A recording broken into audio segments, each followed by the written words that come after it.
السلام علیکم، دس از وقار الحسن ایڈوکیٹ۔ دوستو، آج سپریم کورٹ نے چند نیب کی جو امینڈمنٹس تھیں وہ کالعدم قرار دے دی ہیں۔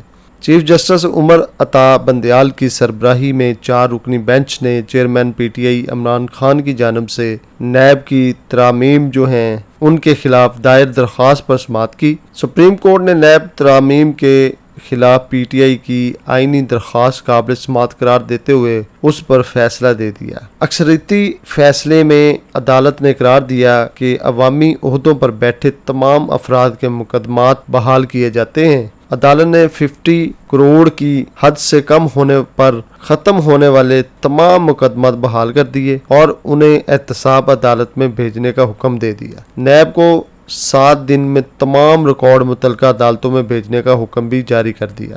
فیصلے میں سپریم کورٹ نے نیب ترامیم کی متعدد شقوں کو آئین کے برعکس قرار دیا۔ فیصلے میں پلی بارگین کے حوالے سے کی گئی نیب ترمیم بھی کالعدم قرار دے دی گئی ہے۔ سپریم کورٹ کے اس بڑے فیصلے سے آصف علی زرداری کے جعلی اکاؤنٹ کیسز واپس احتساب عدالت کو منتقل ہو جائیں گے اور سابق وزیر اعظم شاہد خاقان عباسی کا LNG کیس اسپیشل جج سینٹرل سے احتساب عدالت کو واپس منتقل ہوگا۔ نواز شریف، آصف زرداری اور یوسف رضا گیلانی کا توشہ خانہ کیس واپس احتساب عدالت کو منتقل ہوگا، جبکہ مراد علی شاہ کے خلاف نیب ریفرنس بھی واپس احتساب عدالت کو منتقل ہو جائے گا۔ سلیم مانڈوی والا کے خلاف کڈنی ہل ریفرنس اور اسحاق ڈار کے خلاف آمدن سے زائد اثاثہ جات ریفرنس واپس احتساب عدالت کو منتقل ہوگا۔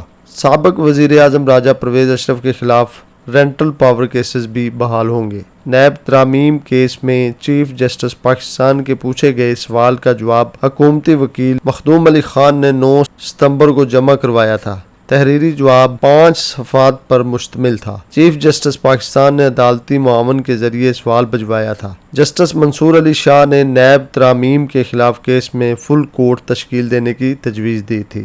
Chairman Pakistan Tehreek Insaf P T I نے نیب ترامیم کے خلاف درخواست دائر کی تھی اور سپریم کورٹ نے درخواست پر 53 سماعتیں کیں۔ بہت شکریہ۔